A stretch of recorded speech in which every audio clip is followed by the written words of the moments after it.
अस्सलाम वालेकुम दोस्तों, कैसे हैं? क्या हाल है आपके? उम्मीद करता हूँ आप बिल्कुल ठीक ठाक होंगे। 6 अगस्त सन 2026 और दिन है आज जुमेरात का। बांग्लादेशी दोस्तों के हवाले से एक वीज़ा के हवाले से छोटी सी अपडेट आई है, वो आपके साथ मैं शेयर कर रहा हूँ।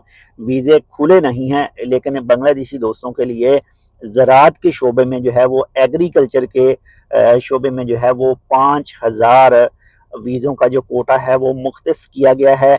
यानी 5000 जो बांग्लादेशी दोस्त हैं जो ज़राअत के शोबे से तल्लुक़ रखते हैं, यानी जो वर्कर होंगे वो एग्रीकल्चर का काम आकर ओमान के अंदर कर सकेंगे। और ये बताया गया है जी, ओमान एग्रीकल्चर एसोसिएशन के दफ्तर से जो अल दहरा गवर्नरेट में इबरी के इलाके में मौजूद है।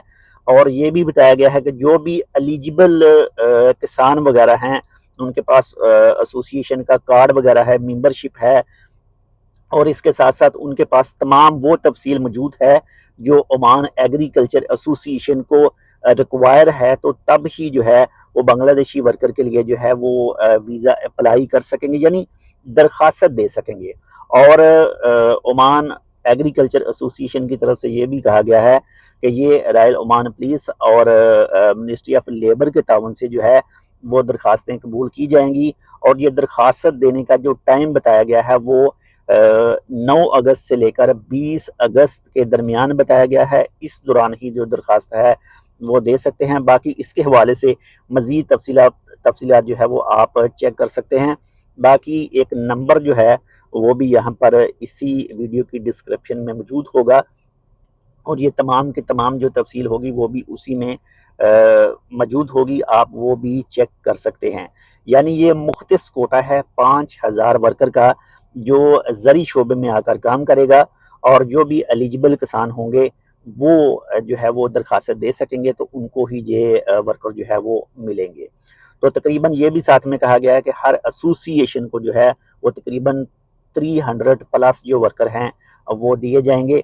बाकी इसके हवाले से मज़ीद जो बेहतर मालूमात है वो ओमान एग्रीकल्चर एसोसिएशन के पास मौजूद है। जो भी ओमानी जो है वो दरखास्त देंगे, तो फिर बाकी की तफसीलात जो है वो उनके साथ शेयर की जाएंगी। बाकी एक बार फिर आपको बताता चलूँ कि ये कोटा मुख्तस किया गया है, और जो एलिजिबल ओमानी हैं वही दरखास्त दे सकेंगे। और बांग्लादेशी दोस्त जो हैं वो ओमान में आकर ज़राअत के शोबे में काम कर सकेंगे। बाकी मज़ीद कोई पाकिस्तानियों के हवाले से या फिर इसके अलावा कोई दूसरी न्यूज़ आती है वीज़ा के हवाले से, तो इंशाल्लाह ज़रूर आपके साथ शेयर करेंगे। अपना भी ख्याल रखिएगा, आपके साथ जो अटैच है उनका लाजमी ख्याल रखिएगा। और हमारे लिए आपने पता है क्या करना है, इस चैनल टेक विद उर्दू को सब्सक्राइब करना है और इस वीडियो को अपने दोस्तों के साथ शेयर करना है। और 2 नंबरी से बच के रहिएगा जितना भी हो सके। अल्लाह हाफ़िज़।